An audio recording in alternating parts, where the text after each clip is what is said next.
창세기 41장 25절 보겠습니다. 창세기 41장 25절. 그러므로 요셉이 바로에게 말하고 있다. 바로의 꿈은 하나님이 행하실 하나의 일이다. 그는 바로의 눈에 보게 만들었다. 그는 하나님입니다. 그는 바로의 눈에 보게 만들었다. 바로는 요셉에게 자신의 꿈을 이야기했습니다. 그리고 요셉은 바로에게 그 꿈에 대해 들었습니다. 그러므로 요셉은 이제 바로의 꿈을 해석하기 시작했습니다. 바로의 꿈은 하나님이 행하실 하나의 일이라고 요셉은 말하고 있습니다. 그러므로 하나님이 행하실 그 일을 하나님은 바로에게 볼 수 있게 했다고 말하고 있습니다. 그리고 바로가 비록 두 가지 꿈을 꾸었지만 이 일은 하나의 일을 말하는 것이라고 설명을 하고 있습니다. 하나님은 확실히 행하실 일이기 때문에 하나님이 확실히 행하실 일이기 때문에 두 번을 반복해서 바로 꿈에 계시하였다는 것입니다. 두 번을 반복해서 다른 이야기로 하나님이 행하실 그 일은 계시해 주신다는 것을 생각해 봅니다. 하나님이 그냥 막 무슨 일을 행하는 것이 아니고 지혜로운 사람, 하나님의 사람에게는 알 수 있도록 계시를 주신다고 우리가 생각해 볼 수 있습니다. 지금 이 일을 봐서요. 그러나 사람은 하나님이 주신 그 계시를 알지 못하는 거죠. 왜냐하면 하나님의 계시를 알지 못하는 이유는 하나님의 계시에 관심이 일단 사람들은 없습니다. 자기 지식을 의지하는 힘이 더 강하기 때문에 하나님 계시를 무시합니다.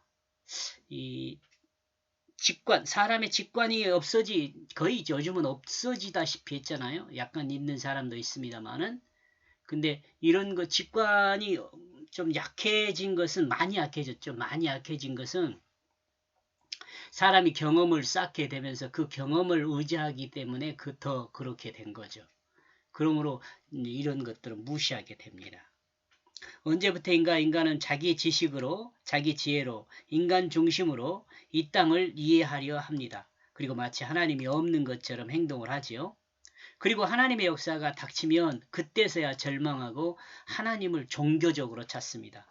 참 하나님을 찾는 것이 아니라 종교적으로. 이런 점에 최소한 목사들은 하나님의 계시에 깨어 있어야 한다는 생각을 합니다. 하나님 말씀도 하나님의 뜻으로 이해해야 합니다. 성경을 인간의 언어나 인간의 이야기로 이해하면 하나님이 계시한 그 하나님의 뜻에서 멀어지게 됩니다. 진실한 목사는 진실한 만큼 하나님의 계시에 가깝게 접근하죠. 가깝게. 그러나 거짓 목사나 싹군 목사는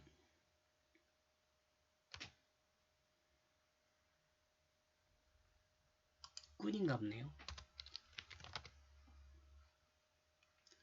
하나님의 계시에 관심이 없을 뿐 아니라 하나님 계시를 구분하지도 못합니다.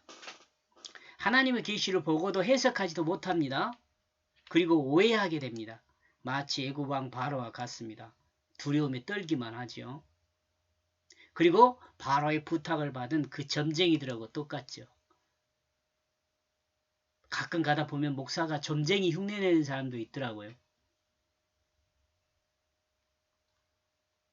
목사는 점쟁이가 아니잖아요. 근데 점쟁이 흉내내는 사람이 있어요. 그러나 하나님의 사람은 요셉과 같습니다. 하나님의 사람은 요셉과 같습니다. 하나님의 관점을 이해하고 하나님의 계시를 정확하게 해석하게 됩니다. 그리고 하나님의 계시한 그 뜻을 하나님의 역사를 행할 자에게 눈으로 볼 수 있게 드러내 보여줍니다. 해석을 잘 해야죠. 하나님 뜻이 뭔지를 알고 그 뜻을 말해주는 것이 해석이에요. 이 말씀을 공유하고 있는 모든 사람에게 이 같은 축복이 있기를 원합니다. 이 같은 축복은 요셉과 같이 볼 수 있는 눈이 열리기를 축복하는 겁니다. 여기까지 보겠습니다. 고맙습니다.